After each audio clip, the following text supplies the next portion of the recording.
los López Dóriga, los Ciro Gómez Leiva, los Raimundo Rivapalacio, a uno lo tachen de palero, de matraquero. ¿Y ellos qué son? ¿Ellos qué son? A mí no se me va a olvidar esta columna que escribió hace algunos días Raimundo Rivapalacio, porque para mí es algo personal, ¿no? Brindarle a usted la información desde mi trinchera. Puedo equivocarme y si me equivoco me disculpo, pero de ahí a decir que o a permitir que esto se digan con autoridad moral para escupir su veneno contra nosotros, nada más por el momento histórico, voy a recordar lo que escribió hace unos días Raimundo Rivapalacio, no sé si lo tenga por ahí don David, cuando Raimundo Rivapalacio dice que somos francotiradores. Ahí está en pantalla. ¿Cómo se llama la columna? ¿La tiene por ahí? Don David. Porque esto es relevante. Esto es relevante. Mire, lo voy a ligar una cosa con la otra. Y esto es, creo que, evidencia que nosotros estamos del lado correcto de la historia. El 6 de febrero, hace unos días, escribió Raimundo Rivapalacio, difamaciones por desesperación.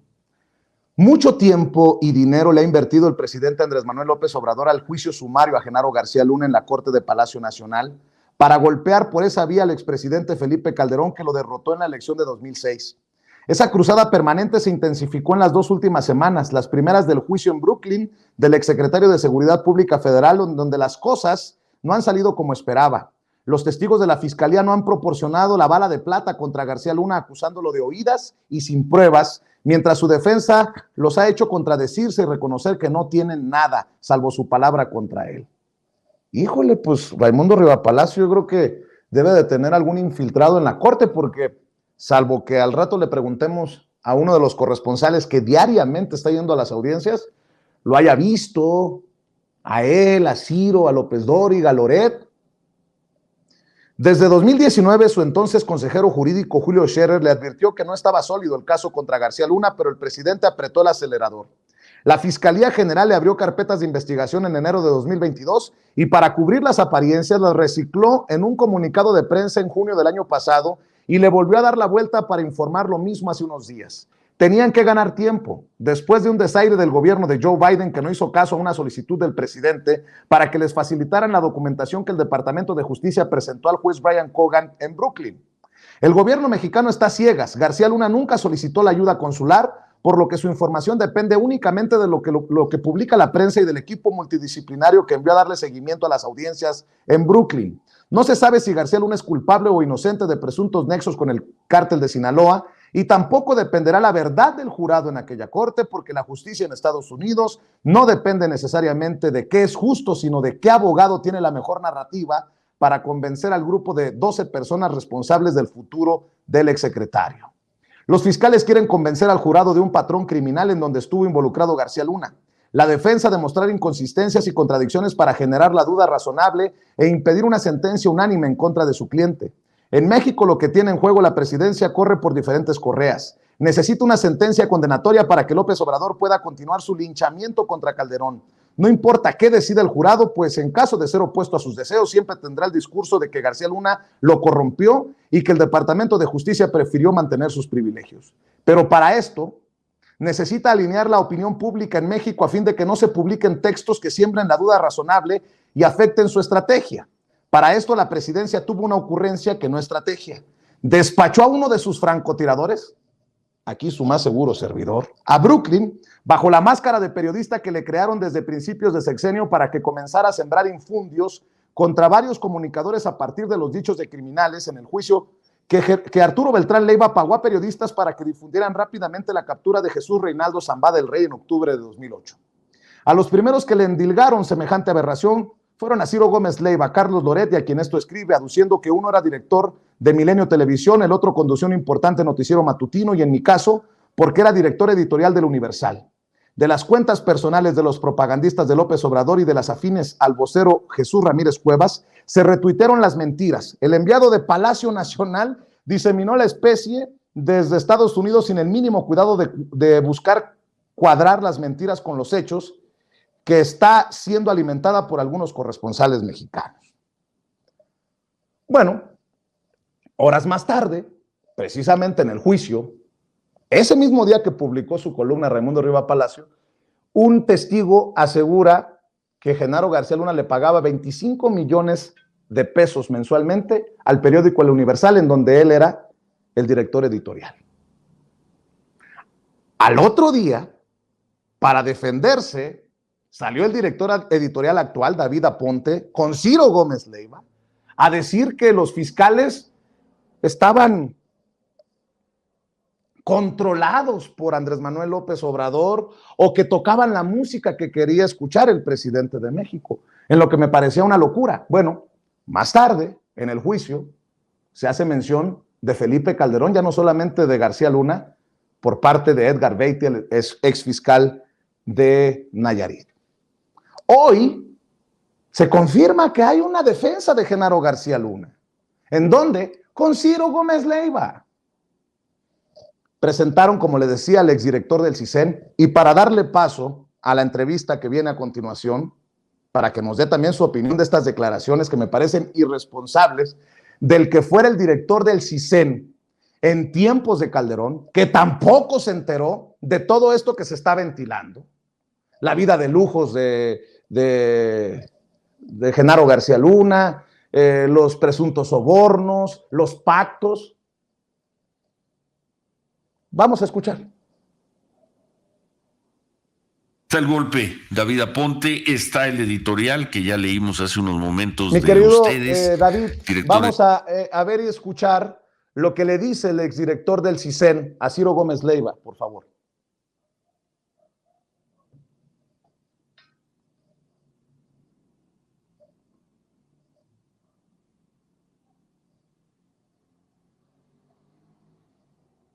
Demoledor. Buen día, Guillermo Valdés, gusto en saludarte. Muy buenos días, Ciro. Buenos días a la audiencia. Falta todavía, vamos a ver qué es lo que se presenta el lunes. Lunes, pues sí, quizá el martes.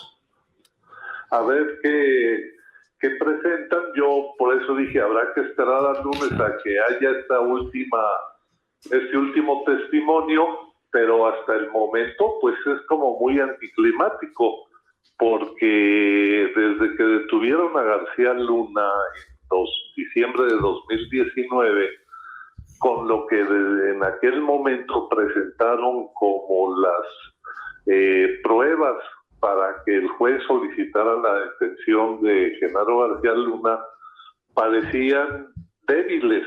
Desde entonces yo lo escribí. Esperamos 3 años a que comenzara el juicio que tuvieron para seguir investigando y consiguiendo evidencias. Y hasta el momento, a un día de que terminen de presentar sus testigos y sus evidencias la Fiscalía de Nueva York, pues no hemos visto esas evidencias. O sea, en las declaraciones se llegó a hablar hasta de 250 millones de dólares que le habrían entregado a Genaro, y uno supondría que en algún momento la Fiscalía presentaría, pues miren, aquí le encontramos dinero o encontramos estas empresas que creó Genaro García Luna o esta serie de propiedades, porque... Bueno, ahí queda claro cómo desde México quieren hacer sus análisis muy a la mexicana. Pero para hablar de lo que verdaderamente está ocurriendo en el caso, nos enlazamos en estos momentos hasta Nueva York con el corresponsal del periódico La Opinión en Los Ángeles, periodista del Diario de Nueva York, que está haciendo, desde mi perspectiva, la mejor cobertura del juicio, y no es cebollazo, Jesús García, a quien le agradezco por la confianza. Jesús, ¿cómo estás? Muy buenos días. ¿Qué tal, Vicente? Muy buenos días. Gracias por la invitación. ¿Cómo ves el análisis, el resumen que hace el exdirector del CISEN de Felipe Calderón? No hay pruebas, dice, como si lo único que contara en un juicio en Estados Unidos pues fueran las cosas que él quisiera ver. ¿Cuál es tu resumen? ¿Cómo has visto esta semana tan intensa con la mención de Felipe Calderón, con lo de los supuestos sobornos al periódico El Universal, los testigos y lo que se viene? Porque ha sido sorpresivo esto de los tiempos que se acortan en el juicio contra Genaro García Luna, la posibilidad de que suba al estrado a defenderse él mismo. ¿Cómo ves, Jesús? Bueno, primero me quiero establecer varios aspectos. Está bien que haya este debate en México sobre qué pruebas se están presentando, qué significan, etcétera. Lo que no está bien es que líderes de opinión y medios de comunicación particular traten de imponer una narrativa que no es la que se está contando en el tribunal y es la que importa. Esta narrativa no es para México, no es para el expresidente Calderón, no es para el presidente Andrés Manuel López Obrador, no es para líderes de comunicación en México. Esta narrativa sobre qué es lo que ha pasado con este caso está dirigida única y exclusivamente al jurado en el Tribunal del Distrito Oeste de Nueva York, con sede en Brooklyn. A nadie más. Lo que nosotros, ni siquiera a nosotros que estamos reportando desde ahí, no está dirigido a nosotros esa narrativa. Lo que nosotros reportamos, evidentemente, está ocurriendo. Tratamos de reportar lo más detallado posible, recordar que no se puede ingresar ni con celulares, ni con video, con nada. Entonces hay que anotar a lo más rápido posible para agarrar lo más que se pueda de los testimonios. Y además, contrastar con los documentos que se están presentando. Yo en particular y otros periodistas, realmente muy pocos, puedo contarlos con los dedos de la mano, muy pocos periodistas hemos seguido este proceso desde el inicio, o sea, desde que detuvieron a García Luna y fue presentado en tribunal. Entonces, muy pocos periodistas hemos seguido ese proceso desde ahí.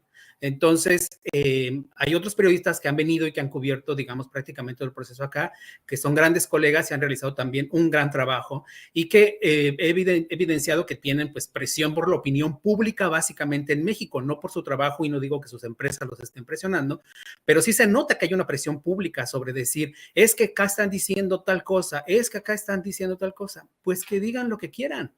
El proceso judicial es claro. Los fiscales tienen que seguir líneas de trabajo considerado la ley. Estos testigos, por más delincuentes que sean, son testigos que proporcionan información que es considerada evidencia, así, evidencia, es evidencia. El jurado lo toma y lo considera como evidencia, es decir, se contempla como un todo en el proceso contra García Luna. No se descarta. Ahora, uno de los elementos esenciales que me parece que la Fiscalía estableció muy bien la semana pasada, es decir, dejarle claro al jurado que ninguno de los testigos cooperantes y ni los testigos que no eran cooperantes tuvieron contacto entre sí, es decir, no había, porque por ahí estaba escuchando y leyendo que todos estaban coludidos, prácticamente que hicieron una cónclave para que pudieran tener la misma narrativa. Eso no se puede hacer. Si los fiscales hacen eso, pueden ir a prisión. Es un proceso judicial que debe ser separado. Cada uno de las entrevistas con cada uno de los testimonios debe ir por separado. Ellos se pueden meter en serios problemas legales y no solo eso, pueden afectar el sistema judicial en Estados Unidos, pueden provocar que haya apelaciones de criminales ya convictos, incluyendo el Chapo Guzmán, nada más pónganlo ahí sobre la mesa, y señalar que los fiscales tienen, como digamos, como se dice por ahí, están caminando sobre hielo finalmente porque sí tienen que ir con paso firme sobre ciertas cosas. No es un proceso sencillo, en definitiva, no es un caso fácil. ¿Por qué? Porque pues hay muchas cosas que la gente quisiera ver, pero hasta el momento, yo particularmente, si tú me preguntas personalmente, y esta es mi opinión, yo sí quisiera ver un video o escuchar un audio. Yo sí lo quisiera ver o ver una fotografía directamente. ¿Por qué? No estoy desestimando la evidencia que ya se presentó con los testigos, porque creo que eso le daría a la Fiscalía el cierre perfecto de lo que está haciendo. Yo no estoy diciendo que no lo tengan o que no lo vayan a presentar el lunes. No sabemos qué van a presentar el lunes. No sabemos quién es este testigo importante. Tenemos algunas pistas por cómo han sido mencionados ciertos personajes durante todo el proceso dentro de la narrativa y podremos ahí dimensionar, decir, podría ser tal personaje, podría ser tal. Pero es muy importante que haya más responsabilidad en los medios en México porque yo sí creo que esto está totalmente politizado. Entiendo que muchos se sienten ofendidos, se sienten que los están atacando, pero también yo pienso, bueno, a explicación no pedida, acusación manifiesta, o sea, hay que relajarse, ¿no? Y hay que analizar el proceso desde el principio. Hoy en una entrevista en la mañana también decía eso, o sea, a ver, y repito, esta narrativa es particularmente para el jurado. Entonces, no hay que salir de esa parte ni salir de esa consideración. Todo el mundo puede decir lo que quiera porque gracias a Dios vivimos en libertad. México es una democracia y se puede hablar de lo que sea, aunque después vengan las críticas de cualquier lado, pero México es un país libre donde se puede hablar, igual que aquí en Estados Unidos, de lo que sea. Y tan es así que el tema está bastante ventilado en los medios, como he visto varias cosas que algunas de la verdad me dan mucha risa y otras que me parecen interesantes, pero que bueno, no dejan de ser teorías de conspiración. Entonces, es importante considerar eso.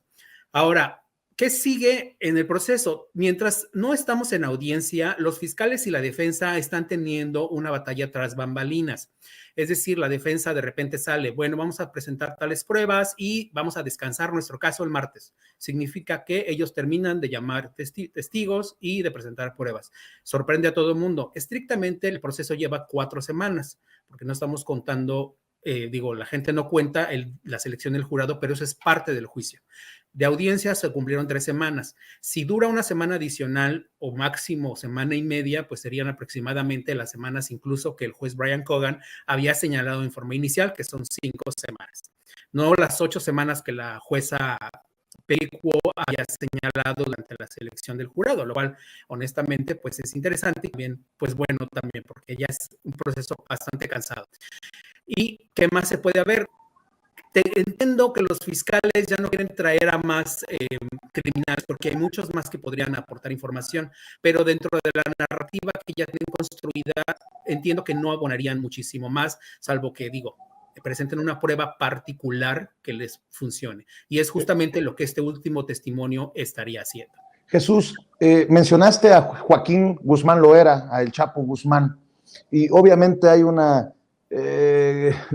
amplia gama de especulaciones sobre quién sería ese testigo importante que les ha generado una compleja situación a los fiscales, palabras más, palabras menos, ¿no? De operativo para que llegue este testigo. ¿Tú has pensado en la posibilidad de que sea el Chapo?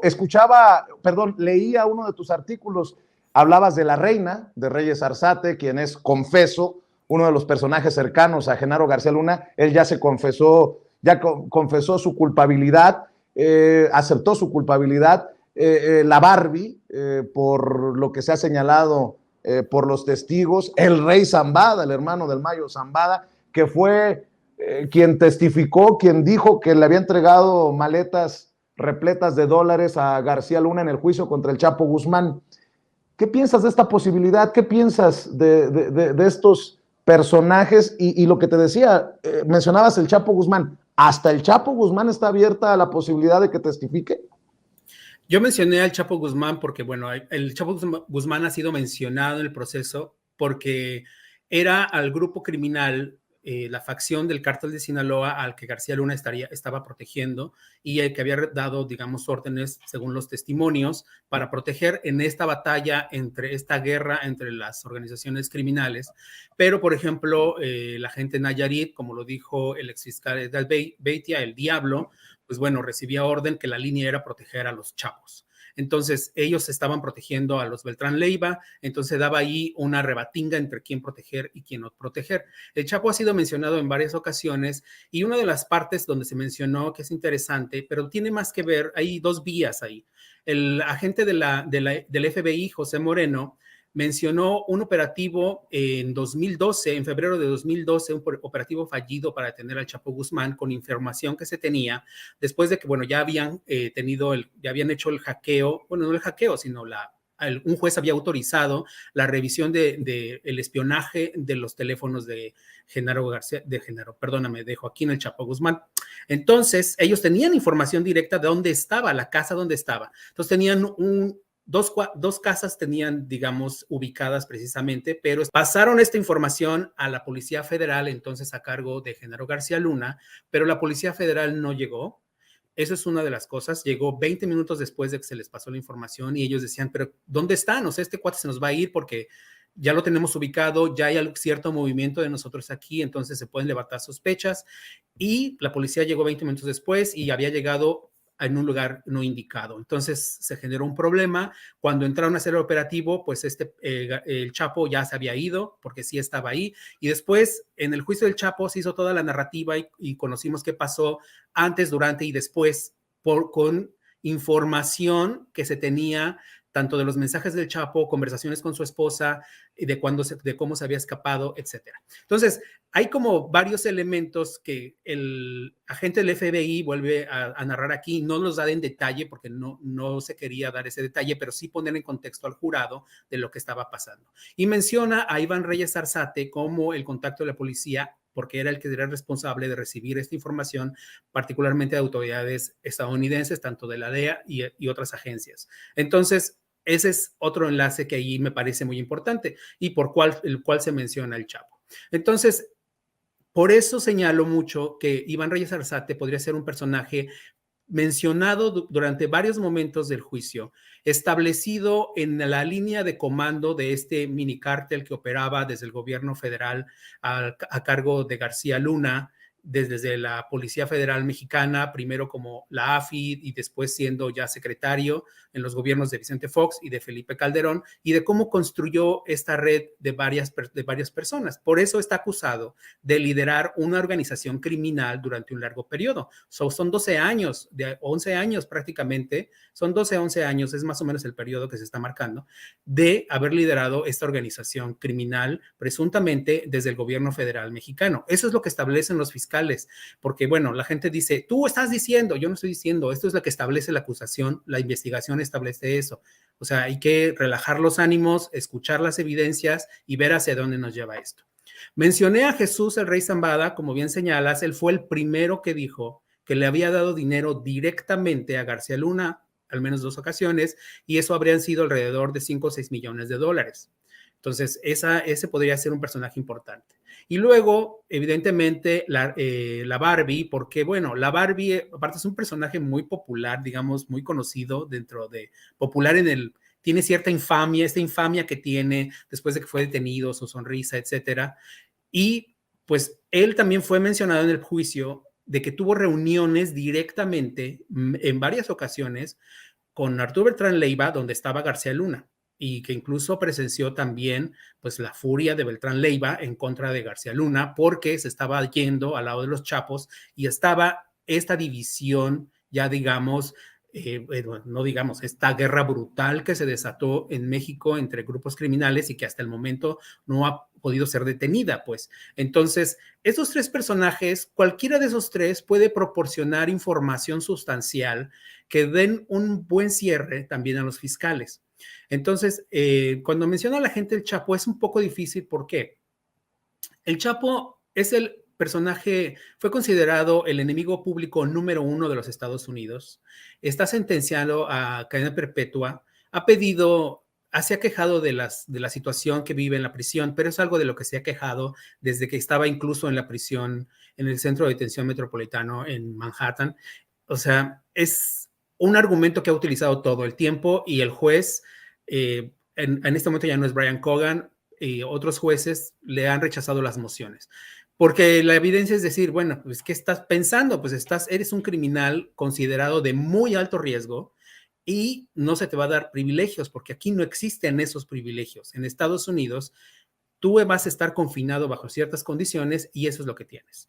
Sí les dan concesiones en el sentido de que tiene acceso a que tengan, obviamente, su higiene completamente, su alimentación, tiene, por ejemplo, acceso a una televisión que me parece que tiene 3 canales. Otras cosas, bueno, no lo dejan salir mucho por el historial de escape que tiene, de prisiones, entonces sale por lo menos una vez al día a caminar para que pueda hacer ejercicio, no está con el grupo, digamos, en general, de la población en general, primero porque esta prisión en general casi todos son criminales que están separados, y en segunda porque, bueno, las autoridades estadounidenses siempre han señalado que existe el riesgo de que este personaje, por su historial, intente escaparse o intenten ayudarlo a escaparse. Entonces, hay muchos elementos que hay que poner de contexto. Yo remotamente considero que el Chapo no podría ser un personaje que realmente pueda venir. Ahora, también hay una teoría de que Luis Cárdenas Palomino fue extraditado de manera prácticamente secreta y se encuentra en Estados Unidos y él sería el testimonio. Vamos a suponer, y esto ya es completamente teoría, porque no hay ninguna confirmación de que eso exista. O sea, yo no tengo ninguna confirmación, ninguna de mis fuentes me confirma eso, mis colegas tampoco tienen esa información, así es que esto es pura teoría. Entonces, si Cárdenas Palomino fue extraditado y viene a testificar contra García Luna, es brutal. O sea, sería uno de los mejores testigos. ¿Por qué? Porque Cárdenas Palomino fue la mano derecha de García Luna y así se estableció durante la narrativa del proceso. Entonces, eso sería realmente brutal en el caso contra García Luna. Pero, repito, esto es pura teoría porque no tenemos confirmación de que él sea. Entonces, tenemos estos 5 personajes, pero bueno, ya expliqué más o menos cada uno cuál podría ser como el más viable. A ver, Jesús, también tuviste la oportunidad de dialogar con la esposa de Genaro García Luna, quien te dijo que estaba sorprendida por el anuncio de los fiscales de cerrar el martes a más tardar, al menos de parte de los fiscales. ¿Tú cómo ves qué tan importante o explosivo sería que testifique en su defensa el propio Genaro García Luna? Para muchos sería importante, pero se abriría la caja de Pandora, porque los fiscales podrían preguntarle pues casi cualquier cosa. De hecho, ya está esa batalla porque existe esa posibilidad y los fiscales y la defensa ya están, es tan grande la posibilidad que los fiscales y la defensa ya se están peleando qué pueden o no preguntar. Entonces, no sabemos eso porque estas negociaciones, como la mayoría de las negociaciones de este tipo, son selladas, o sea, no podemos verlas hasta que a veces incluso cuando el juez toma una decisión y a veces ni siquiera la decisión del juez es revelada como tal. Entonces, no sabemos exactamente los temas en particular que no quiere que se aborden. Entonces, como bien señalas, pues sí, o sea, el hecho de que García Luna decida rendir testimonio viéndolo en ese contexto, está bien porque permitiría a su defensa que lo guíe para decir lo que él quiere decir su narrativa de la acusación.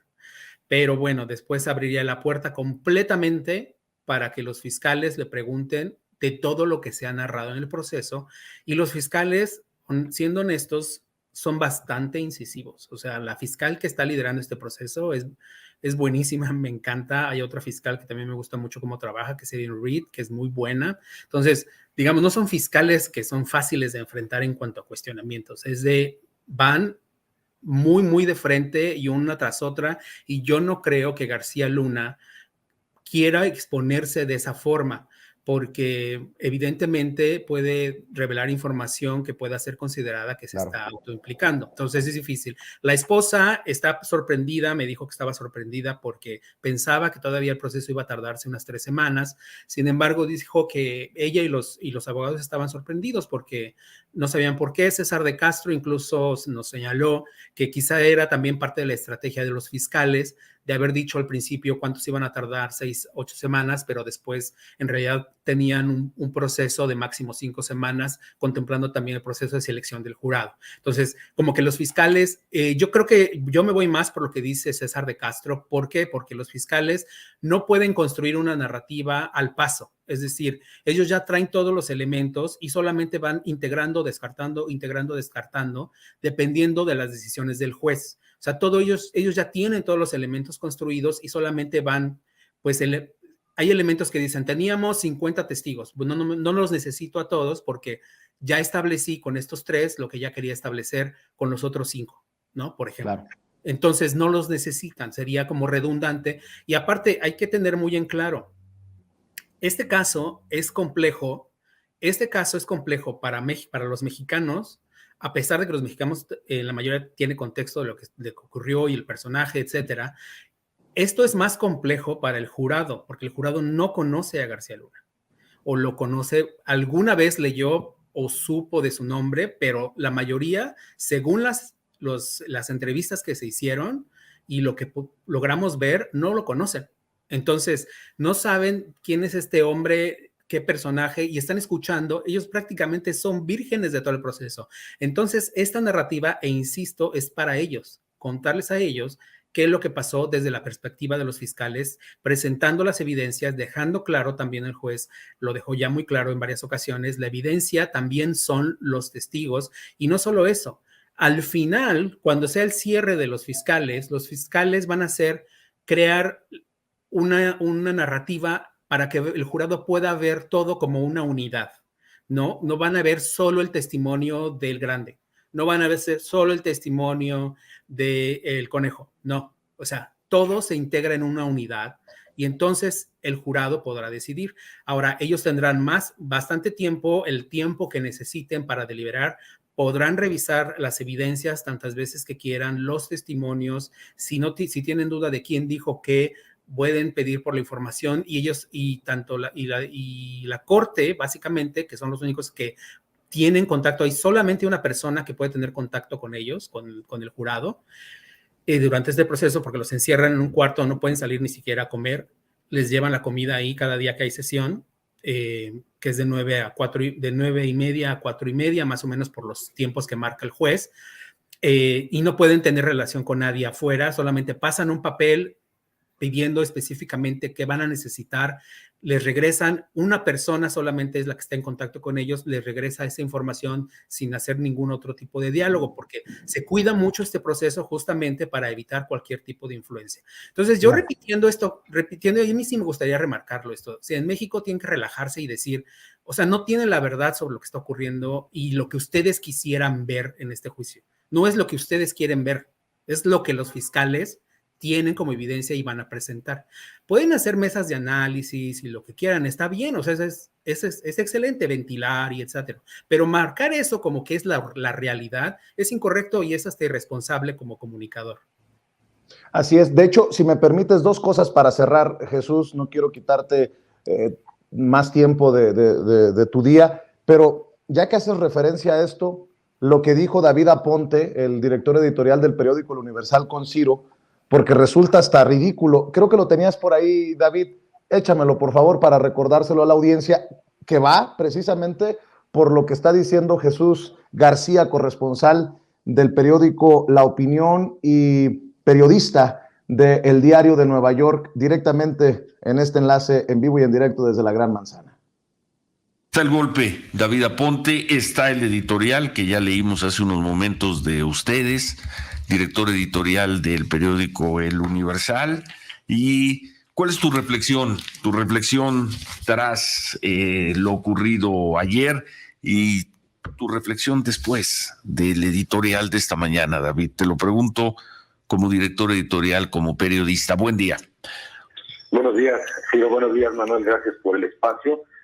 Creo que la Fiscalía no está haciendo un trabajo el mínimo trabajo de conciliar los dichos de sus testigos con los hechos. Me parece que un estudiante de periodismo podría hacerlo más sencillo. Me parece que la Fiscalía de Estados Unidos está dándole música a los oídos del presidente López Obrador, lo que quiere escuchar el presidente López Obrador con sus testigos. Me parece que Villarreal lo que hace es intentar cuadrar todo lo que él sustrajo del gobierno de Coahuila para luego meterlo al tema de García Luna. Eso es lo que estoy viendo. En un mínimo ejercicio de hemerográfico se da uno cuenta que cuando él cuenta que conoció a García Luna en el búnker en el 2008, pues se da cuenta que el búnker se inauguró Felipe Calderón en noviembre del 2019, es decir, se conocieron en un sitio que no existía.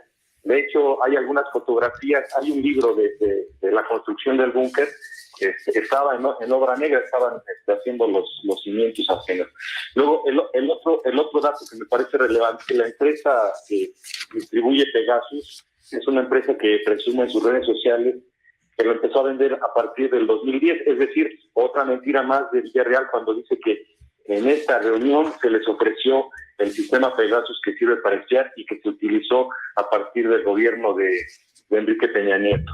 Esos dos temas me parecen relevantes. Luego presentar una factura de Coahuila facturada con impuestos pagados, en fin, resulta que era para pagar sobornos. Yo no sé de sobornos que se facturen, pero era para pagar sobornos y limpiar la imagen de García Luna. Otro de los elementos que me parecen verdaderamente delirantes de esta fiscalía, independientemente de cómo le vaya a resultar el juicio contra García Luna, en la parte del Universal, cometen estos errores, cometen esta intimidación que me parece contra el periódico, van en la línea de la música que quiere escuchar este gobierno. El gobierno de Estados Unidos ha estado diciendo que defiende el ejercicio periodístico, la libertad de prensa, condena los ataques a los periodistas y en este momento lo que está haciendo es intimidar a la prensa con testigos que dicen lo que quiere oír la fiscalía, lo que quiere que escuche el juez de la causa en este momento. Y me parece que es pura propaganda lo que está haciendo el gobierno de Estados Unidos con esto, y el embajador Salazar se ha convertido también en un propagandista del gobierno de López Obrador. A ver, ¿cómo quería esto? Poner esto de David Aponte en el programa de Ciro Gómez Leiva para cerrar, Jesús, porque bien decías, tiene una alta carga política lo que se dice sobre Genaro García Luna, sobre todo en México. Tú estás de alguna manera alejado de esta carga política, enfocado, como te lo reconozco nuevamente, en lo que ocurre en las audiencias, pero entendiendo que, así lo entiendo yo, que el gobierno de Estados Unidos se está jugando la credibilidad también después de tener detenido tantos años a Genaro García Luna y de una amplia investigación. ¿Qué pues piensas? Mira, ¿Qué piensas de estas declaraciones? ¿Y tú crees que el gobierno de Estados Unidos está jugando su credibilidad en este juicio? Quedaría en ridículo si no logra un veredicto de culpabilidad. ¿Cómo lo ves? A ver, primero sí, es un proceso de... Estados Unidos lo tiene clasificado como un caso de alto nivel, es decir, es prioridad para los Estados Unidos, para el Departamento de Justicia. El sistema judicial no es que venga a la Casa Blanca a dictarle a los fiscales qué hacer y qué no hacer, y esta narrativa. Me parece que yo entiendo Aponte con su reacción y la respeto en el sentido de que finalmente él tiene que defender donde está trabajando, lo que le da de comer y donde vive. Es decir, está bien, eso es parte de los procesos. Tú dices algo, acusas sobre un elemento que en este caso surgió de un tribunal y pues bueno, respondes a esos procesos. Es decir, está bien, son sus dichos, que él muestre las pruebas de que eso no ocurrió, ¿no? Por ejemplo, lo que hizo este testigo y lo que me pareció interesante por la forma en que se construyó la narrativa, vuelvo a lo mismo y lo enfatizo todo el tiempo. Eso es narrativa judicial, no es un caso que de repente dicen, encontré esto, vamos a meterlo. Encontré esto, vamos a meterlo también. No es así. Todo es una unidad. Los fiscales ya crearon todo y van descartando lo que, como mencioné, ya no les está funcionando. O sea, ya lo dijeron, ya no les va a aportar más, etcétera, etcétera. Entonces, por eso decía que yo estaba más con la defensa en el sentido, César de Castro, cuando dijo, yo creo que ellos ya sabían que el proceso iba a durar ya tanto y no más tiempo, porque hace sentido, ¿no? Yo creo también que las pruebas que se presentaron sobre el caso, fue brutal lo que nos presentaron y honestamente como periodista y todos mis compañeros periodistas con los que yo platiqué, lo vimos y a nosotros nos pareció devastador que se revelara información de ese tipo en este contexto, porque somos periodistas, o sea, es finalmente un golpe al gremio periodístico en muchos sentidos y creemos que pues eso nos deja muy mal parados, estés donde estés y no es correcto. Entonces significa también que la proyección que se hace de México sobre la corrupción es de no hay dónde hacerse, todo el mundo podría estar coludido y pues no confiar en lo absoluto y es triste. Pero como señaló la fiscalía, la narrativa que creó fue señalar, tenían estos personajes con Moreira, pues una estructura de corrupción terrible, que ganaron más de $200 millones. El testigo se llevó por lo menos $2.5 millones, más otro dinero, y tenía muchísimas propiedades, etcétera. Y él explicó cómo se hacía esta triangulación del dinero, que es viable, o sea, sí existen esas estructuras. Entonces, esto tampoco se comenta. Las empresas pueden hacer ese tipo de cosas, los gobiernos lo pueden hacer para desviar dinero, no reportar cierto dinero, etcétera. Hay muchas formas en que los contadores y eso pueden hacerlo. Y él explicó la forma en que ellos hacían. Entonces, mostrar las facturas de recibir el dinero y decir, bueno, ese dinero en realidad fue algo que nos pidió de apoyo, etcétera, pues sí, o sea, puede entrar como en sospechosismo de decir realmente lo dijo o no lo dijo, pero entre la narrativa quedó sentado, está en actas y quedará en la historia de las cortes estadounidenses ese proceso. Ahora, es venia, por supuesto, del periódico El Universal presentar una demanda en contra de las autoridades de Estados Unidos por presentar esta información que no es verdadera. Entonces, si ellos realmente quieren limpiar su imagen, si yo fuera el dueño del periódico El Universal, yo presentaba una demanda contra el gobierno de los Estados Unidos y decir, óigame, no, a ver, yo no recibo dinero ni sobornos para nada de esto y a mí me demuestran que hice tal o cual cosa. Porque es el paso, digamos, indicado a hacer. Y además sería bueno no solo para el periódico, sino para el gremio periodístico, si es que logran ganar, por ejemplo, un pleito de ese tipo. Entonces es muy importante como asumir aquí, ser responsables y tomar también quién está diciendo qué. O sea, yo entiendo también que el expresidente Felipe Calderón saliera a decir, yo no estuve implicado, yo no sé nada, etcétera, etcétera, desde España, ¿no? También él despierta muchas sospechas de, pues, ¿por qué se fue a España? A mí me preguntan mucho, oye, se me hace que Felipe Calderón lo van a mencionar y lo van a involucrar, etcétera. Digo, yo no puedo hablar de eso, es teoría, básicamente. Pero se fue a España, le digo, sí, aunque en estricto sentido, si, por ejemplo, ya lo ves y analizas más a fondo, el presidente Calderón se va a España, un país que sí tiene proceso de extradición con Estados Unidos, pero hay restricciones, por ejemplo, sobre los procesos de extradición, porque si hay una petición para que lo extraditen, tendría que haber cometido el delito en España y no en México. Entonces, hay cosas que legalmente no se podrían hacer tan fácilmente. Entonces, eso ya es obviamente como un análisis viendo y tratando de entender por qué se da este juego. Yo no estoy diciendo y confirmando desde mí que Felipe Calderón está involucrado con el narco. No, eso es lo que se dijo en la corte y luego avanzando sobre ese proceso. Entonces, entiendo que hay mucho y está bien que se ventile en México todo esto. La verdad, a mí me parece fascinante que los mexicanos estén hablando. Yo lo estoy viendo en Twitter, estoy teniendo unas discusiones y unos debates muy interesantes con gente a favor, en contra, gente que me agrede, gente que señala ciertas cosas, que incluso gente que me corrige y que también quiero agradecer mucho cuando señalan esto que estás diciendo, me parece que fue así, etcétera. Entonces yo hago ya un tweet y corrijo. O sea, porque tenemos que estar abiertos también como periodistas a todo este tipo de información.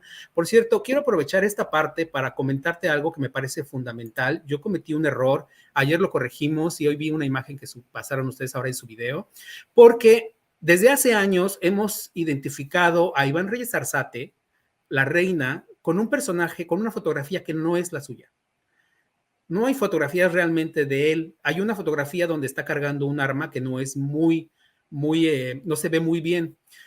El personaje que se está mostrando en prácticamente todos los medios en México, principalmente, es la de Manelik Castilla Cravioto, que también trabajó en la policía, pero él no es Iván Reyes Arzate. Entonces, yo de hecho moví la fotografía, tuve un diálogo con él en Twitter y es un error que se ha estado repitiendo, por eso quería comentarlo. Es importante hacer estas correcciones para no poner a la gente, también esas personas pueden estar en cierto peligro y ponerlos en situaciones complicadas, ¿no? Muy interesante porque eso habla también de honestidad, ¿no? De transparencia. Oye, nos equivocamos, hacemos la fe de ratas, aclaramos lo que se tenga que aclarar por salud de esta relación de la prensa honesta con las audiencias. Para cerrar entonces, Jesús, ¿sí se juega su credibilidad Estados Unidos en un juicio como esto? Te lo digo porque veo mucho de, no, ya se acortó el juicio, ya nos van a tapar. No quieren decirnos nada sobre Calderón, no quieren decirnos nada sobre otros medios de comunicación embarrados, no quieren que salgan más nombres. Bueno, la razón, la realidad no la conocemos ni Jesús ni su servidor, pero sí creo que queda establecido la relevancia de lo que decida el jurado en un caso considerado clave, importante para el gobierno de Estados Unidos. Sí se juega su credibilidad en caso de que los jurados dijeran no culpable, Jesús. No necesariamente, te lo voy a decir por qué, porque lo que estaría confirmando en realidad es que Estados Unidos es un país, el sistema judicial en Estados Unidos le permite y le da todo el derecho a una persona que es acusada a defenderse, a poner en duda las acusaciones en su contra, y si sus abogados son lo suficientemente hábiles, realmente establecen esa duda para que el jurado no logre unanimidad en las acusaciones. Entonces, no creo que en realidad Estados Unidos se juegue su credibilidad, y honestamente tampoco creo que le importe mucho si en México creen que se juega su credibilidad o no, honestamente, pero hay que tomarlo mucho en consideración. Ahora, las acusaciones están por separado. Eso es muy importante señalarlo. Son 5 completamente distintas. 3 son sobre conspiración, pero las 3 están separadas también, y una que es la de dirigir una organización criminal durante un largo periodo, pues bueno, esa está relacionada con las otras 3, pero está separada también. Y está la acusación por haber mentido a las autoridades migratorias, que también es otra acusación. Entonces, no hay que adelantarnos, entiendo que todo el mundo tiene ansias de que ya hay que decidir. Créanme que igual nosotros cuando estamos ahí en la corte, los periodistas, hablamos de, ¿tú qué crees de esto? ¿Tú qué crees de lo otro? Todos tenemos información a veces distinta, o cruzamos información también por las coberturas que estamos haciendo y cómo las estamos haciendo, pero tratamos también de que sea lo más objetivo posible, es decir, dejar de a un lado cualquier ruido político. Por eso el otro día yo respondí, no me arrepiento de haberlo hecho, a este columnista del Financiero que señalaba algo, y yo respondí diciendo es estrictamente judicial, es decir, no hay que politizar este proceso. O sea, tu opinión es válida, pero no es lo que tú consideras, o sea, lo que tú consideras no es la verdad. Fíjate que en ese intercambio en Twitter, y lo mencioné en el programa que tuviste con Raimundo Rivapalacio, quedó establecido que ellos, los que yo considero vacas sagradas del periodismo, se sienten dueños de la verdad. Y yo no los he visto como tú hacer la talacha ahí en las audiencias. Y para mí me resultó fascinante que le respondieras y que la verdad él se exhibiera solito como este señor que dice que es el que tiene la verdad. A ese intercambio te refieres, ¿no? Exacto, y establecer que lo que escribes es una opinión, o sea, es decir, esta es mi opinión y no tiene nada que ver con lo que realmente está ocurriendo en el proceso judicial. Es decir, está bien, o sea, no vas a coartarle la opinión a las personas, pero también hay que establecer que es eso, es mi opinión, y yo siempre lo digo en las entrevistas. Hablo de hechos en particular, de lo que está pasando, y después cuando hablo sobre posibilidades, establezco que siempre este es mi análisis y es mi opinión. No significa que eso vaya a ocurrir o que yo esté diciendo que eso está ocurriendo como tal, ¿no? Ese es mi análisis básicamente. Este es Reyes Arzate, nada más para confirmar y no cometer el mismo error del que estás mencionando. A ver, pónganselo en la pantalla. ¿Él es Reyes Arzate? No, ese no es Reyes Arzate. Muy bien. Esta es la fotografía que debemos de tener cuidado, compañeros, en Sin Censura, por algo que nos está señalando el propio Jesús García, y le ofrezco una disculpa a la audiencia en toda transparencia y en toda honestidad. Ese personaje que estamos mostrando, de acuerdo al corresponsal del periódico La Opinión en Los Ángeles, no es Jesús Reyes Arzate. Pues Jesús, te veo el lunes por allá en Nueva York. Yo te agradezco mucho que tengas esta deferencia con la audiencia de Sin Censura. Te hemos visto, te hemos seguido en otros espacios, los enlaces que has hecho, y bueno, pues hay que invitar a la audiencia, a las miles de personas que están conectadas, para que te lean, para que lean lo que estás compartiendo, no solamente en el periódico, que es importante, sino también en redes sociales, en donde te veo muy activo. Hoy, de hecho, en Noticia de Último Minuto compartíamos este documento que tú publicabas con el anuncio de la Fiscalía de más pruebas, de más documentos que se encontraron en los dispositivos electrónicos de Genaro García Luna. Aquí lo estamos poniendo en pantalla.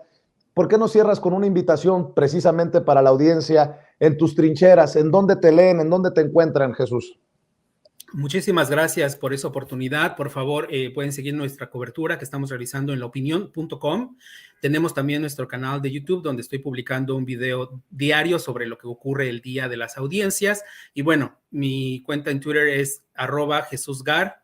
Ahí me encuentran, estoy publicando mucho porque, pues bueno, hay mucha información que sale y eso permite mantener, digamos, el dinamismo porque obviamente escribir una nota nos lleva más tiempo, pero esto nos permite adelantar inmediatamente, digamos que ahora sí saliendo del horno de la corte, se publica lo último que salió, hace un mega resumen porque hay muchas cosas que suceden y que no hemos reportado. Por ejemplo, no he comentado la importancia de otros agentes que también apuntalan al proceso y que nadie habla de ellos en México. No han hablado de todos estos agentes de la DEA, del FBI, de ICE, de CBP, de agentes de Chicago, del NYPD, o sea, todos estos que apuntalan al proceso de investigación que han hecho los fiscales aquí en Estados Unidos. Toda mi admiración, mi respeto, y me están mandando en el chat, en el equipo de Sin Censura, que te lo haga extensivo de todos, mi querido Jesús. Gracias por el servicio que le estás haciendo a